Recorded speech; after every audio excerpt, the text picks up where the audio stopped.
pikiran kami, perasaan kami.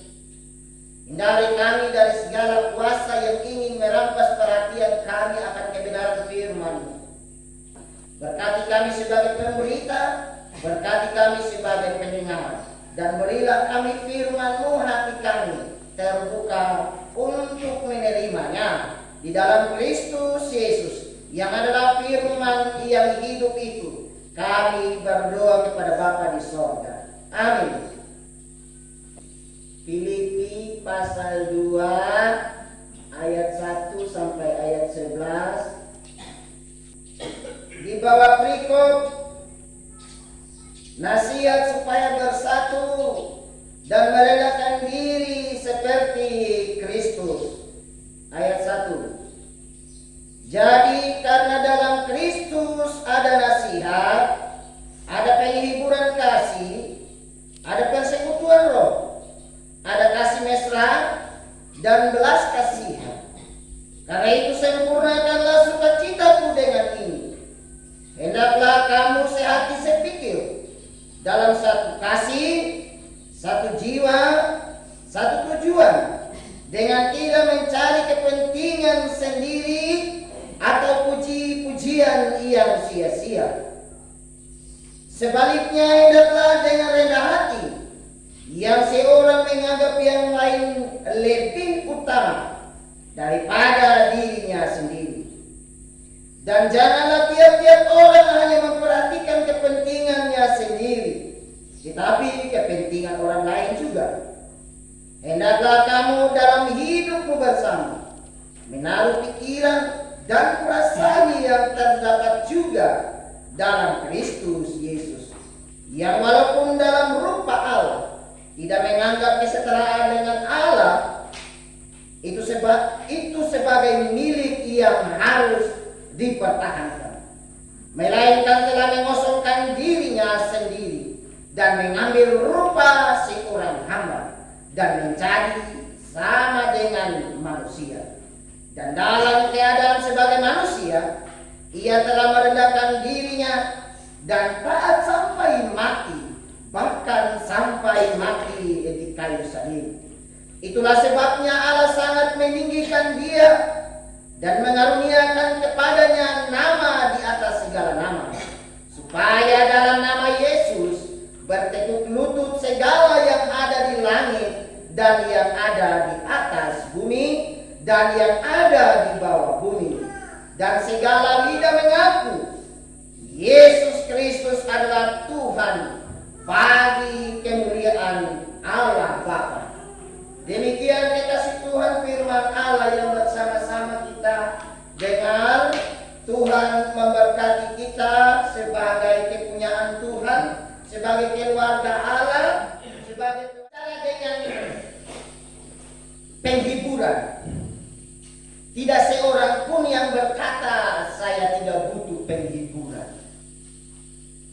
Berbicara tentang kedamaian, tidak ada seorang pun yang berkata saya anti kedamaian. Berbicara dengan sukacita, tidak ada seorang pun yang berkata aku tidak suka sukacita.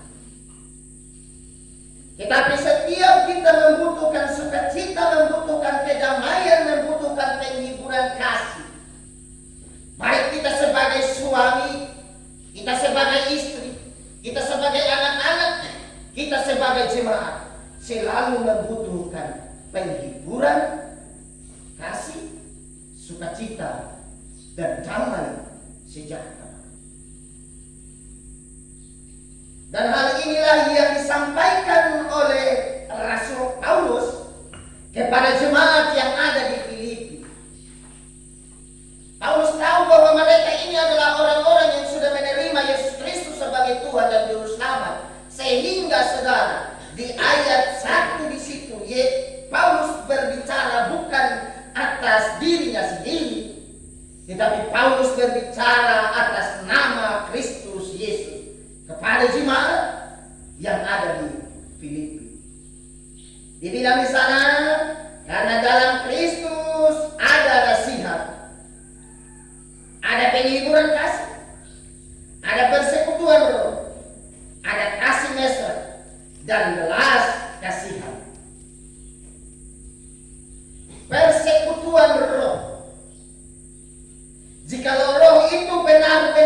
mengikat seseorang di dalam Kristus Yesus,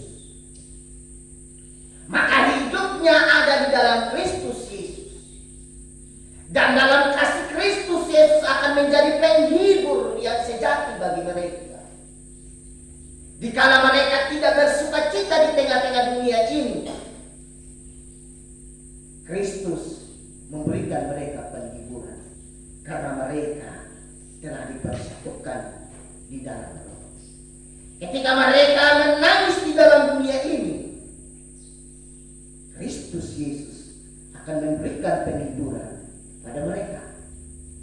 Ketika mereka menjadi orang miskin terlantar, Kristus Yesus akan menghiburkan sebab mereka telah dipersatukan dengan Roh. Lalu yang kemudian saudara, ada tuntutan. Tidak saja mereka harus atau jemaat Filipi ini bersatu di dalam Kristus Yesus atau diikat oleh Roh Kudus, tetapi ada tuntutan yang harus diperhatikan dan yang harus dilakukan. Dari ayatnya yang kedua sampai pada ayatnya yang kelima, itu adalah tuntutan. Dan yang paling inti di situ adalah merendahkan diri. Sebab ketika mereka mengaku Yesus adalah Tuhan dan Juru Selamat, pasti mereka tahu bahwa Yesus juga telah merendahkan diri. Nanti di ayat yang ke-6 sampai di ayat yang ke-11 kita bahas tentang perendahan diri Yesus.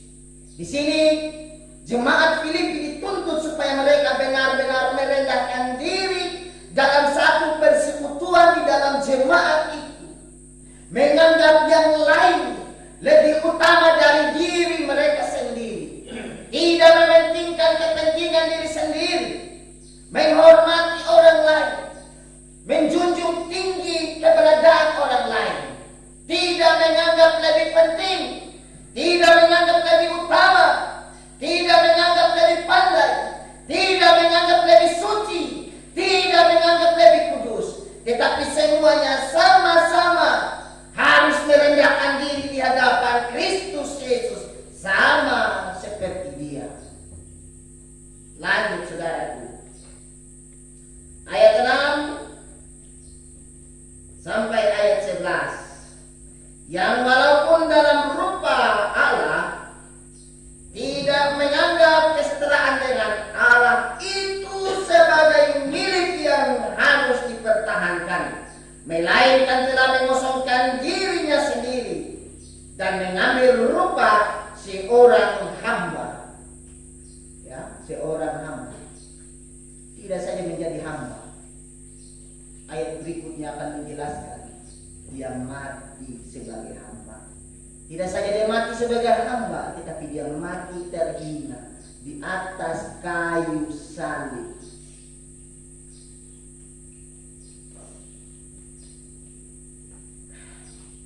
Kenapa dia harus menjelaskan bahwa dalam rupa Allah, Yesus Kristus bukan manusia yang angkat dia menjadi Tuhan dan Allah, tetapi dia adalah Allah yang sudah mengambil rupa yang disebut dengan penyataan diri Allah yang kudus. Dia adalah anak tunggal Allah, sebab Allah Bapa mengakuinya bahwa dia adalah anak tunggal dan yang dikasihinya. Dan dalam ayat lain juga menjelaskan bahwa contoh dalam Injil Yohanes pasal 1 ayat 1. Pada mulanya adalah firman, dan firman itu bersama-sama dengan Allah, dan firman itu adalah Allah. Pada mulanya sebelum menyatakan dirinya dalam rupa manusia, dia sudah ada. Sebelum segala sesuatu ini jadi, dia sudah ada. Bersama-sama dengan Allah. Dan dia adalah Allah. Tetapi untuk mendekatkan dirinya kepada manusia yang terbatas, Dia perlu untuk merendahkan diri, mengambil rupa seperti manusia. Lebih dari itu, mengambil rupa seperti hamba, supaya dia dapat diterima oleh manusia. Sebab ketika dia turun dalam kekudusannya, tidak ada seorang pun yang mampu bertahan untuk menatap dia, apalagi hidup di sampingnya, bersandar di sampingnya, ataupun meraba jubahnya. Itulah yang merupakan kasih Allah, bukan atas kebaikan manusia, tetapi atas kebaikannya. Atas kebaikannya dia memberikan yang terbaik kepada manusia. Atas kebaikannya dia memberikan cinta kepada manusia. Atas kebaikannya dia peduli kepada manusia. Atas kebaikannya dia rindu supaya mereka lahir baru di dalam dia. Lalu saudara, setelah Yesus Kristus memperoleh kemenangan sebagai Raja, maka semua lutut akan bertelut, semua lidah akan mengaku bahwa Kristus adalah Tuhan, bagi kemuliaan Allah Bapa. Ini jaminan yang tidak berubah, yang tidak bergeser, yang tidak bisa diambil oleh siapapun. Sebagai jaminan atas kasihnya, atas kerendahan dirinya, dia memperoleh kedudukan yang terindah, menjadi raja di atas segala raja, di atas segala bangsa. Dia adalah Tuhan dan Raja. Karena itu kekasih-kekasih Tuhan, seperti dalam pendahuluan tadi atau dalam introduksi,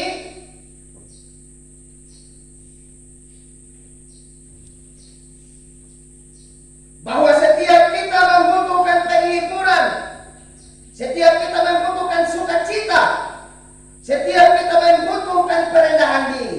Bagaimana saudara supaya kita memperolehnya, supaya kita memperoleh sukacita ini, supaya kita memperoleh damai sejahtera itu, supaya kita memperoleh penghiburan itu? Satu, kita harus berani untuk merendahkan diri. Poin pertama,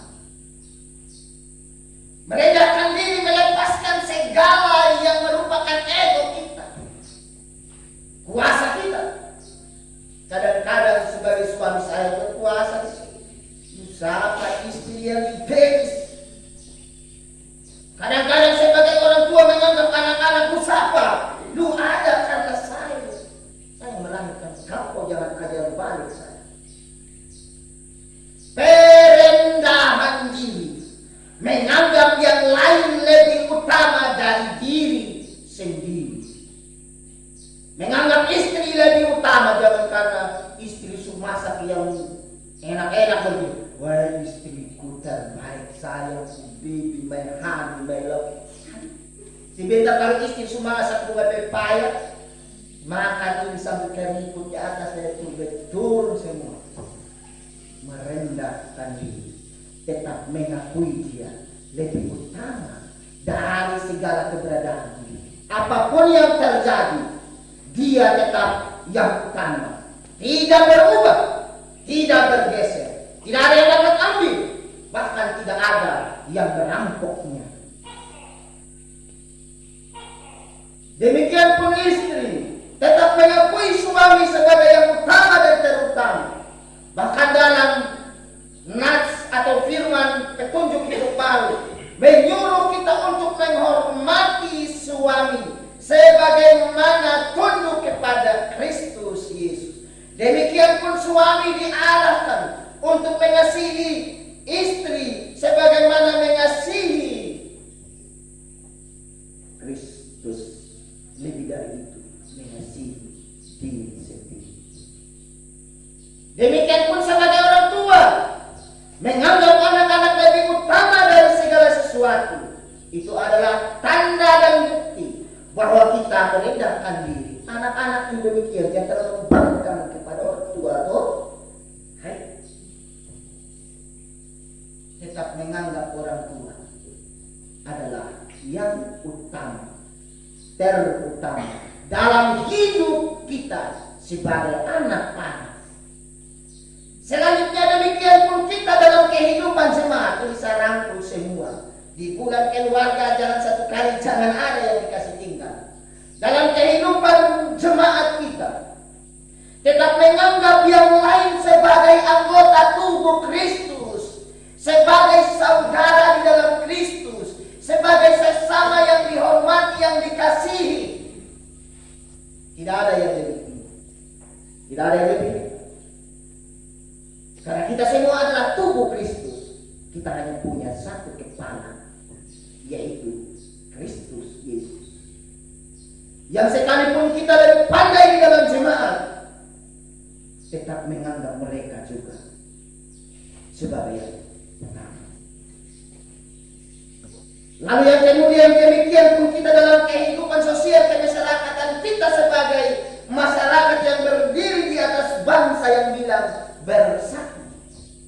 Juga kita diarahkan atau kita dituntun untuk tetap memiliki sifat, karakter, dan perbuatan. Bukan saja sifat dan karakter, buat dong. Sifat, karakter, dan perbuatan. Menganggap semua sesama kita sebagai yang utama dan terutama. Pada akhirnya saudara, ketika kita sudah melakukan itu semua, yang sekalipun kita sejajah yang Tuhan Yesus buat, tetapi dalam usaha kita untuk menyempurnakan hidup di dalam Dia, Kristus akan menyatakan anugerahnya kepada kita di akhir dari pertandingan kita di dalam dunia ini. Supaya di mana aku berada, kamu pun berada. Ketika dia menjadi raja di atas segala raja, kita menjadi pelayan-pelayan. Ketika dia memperoleh tempat dan kedudukan tahta yang kudus dan kekal, kita pun akan memperolehnya di dalam Dia. Karena Dia telah mendahului kita, menyiapkan tempat yang terbaik dan terindah bagi kehidupan kita. Oleh karena itu, saudaraku yang kekasih dalam Tuhan Yesus Kristus, jikalau selama ini kita sering menyakiti hati sesama, tidak menganggap mereka lebih penting dari kita, hari ini dalam firman Tuhan ini mengarahkan kita, ayolah, supaya kita memiliki penghiburan yang kekal. Rendahkanlah hati kita terhadap satu sama lain. Cintailah mereka, hormatilah mereka, perlakukanlah mereka sebagaimana kita memperlakukan diri kita sendiri. Sukacita, damai sejahtera akan melimpahi kehidupan rumah tangga kita, pekerjaan kita, kehidupan iman kita, dari sekarang kekal selamanya. Tuhan memberkati firman, Tuhan memberkati kita semua. Amin untuk firman Tuhan.